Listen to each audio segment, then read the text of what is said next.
محترم بزرگ اور دوستوں اور عزیز ساتھیوں، آج ہم جانیں گے حضرت عثمان بن عفان رضی اللہ عنہ کے بارے میں کہ آپ کا نام عثمان، کنیت ابو عبداللہ اور والد کا نام عفان ہے۔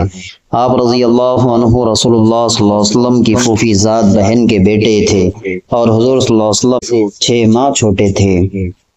حضرت عثمان رضی اللہ عنہ اسلام لانے والے چوتھے شخص ہیں۔ رسول اللہ صلی اللہ علیہ وسلم نے نبوت کے بعد اپنی صاحبزادی حضرت رقیہ رضی اللہ عنہا کی شادی حضرت عثمان رضی اللہ عنہ سے کر دی تھی۔ جب حضرت رقیہ رضی اللہ عنہا کا انتقال ہو گیا تو حضور صلی اللہ علیہ وسلم نے اپنی دوسری صاحبزادی حضرت ام کلثوم رضی اللہ عنہا کی شادی ان سے کر دی۔ اسی لیے حضرت عثمان رضی اللہ عنہ کو ذو النورین کہا جاتا ہے۔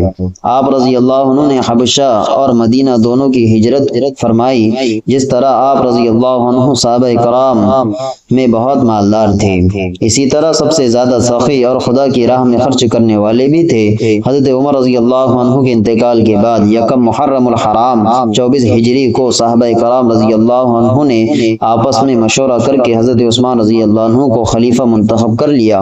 اس طرح آپ رضی اللہ عنہ مسلمانوں کے تیسرے خلیفہ بنے اور حضرت عثمان رضی اللہ عنہ نے اپنی خلافت کے دوران بہت سے کارنامے نمایاں انجام دیے، جس میں پوری امت کو ایک نسخہ قرآن پر جمع کرنا، مسجد نبوی اور جنت البقیع کے حصوں کو وسیع اور کشادہ کرنا اور اسلامی ممالک کی حدوں کو بڑھانا ان کے اہم کارنامے ہیں۔ وہ اسلام اور مسلمانوں کی خدمات انجام دینے میں منہمک ہی تھے کہ منافقوں نے سازش کر کے مسلمانوں کو اندرونی اور بیرونی فتنوں میں مبتلا کر دیا۔ ان تمام فتنوں کو پھیلانے میں عبداللہ بن سبا نامی یہودی پیش تھا۔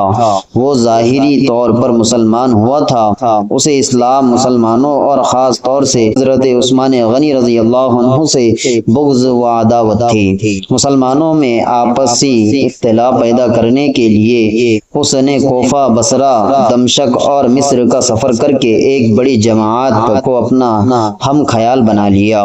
اس نے مصر وغیرہ کے علاقوں کے بہت سے اپنے ہم نواؤں کو مدینہ بھیجا، جن میں اکثر منافقین تھے۔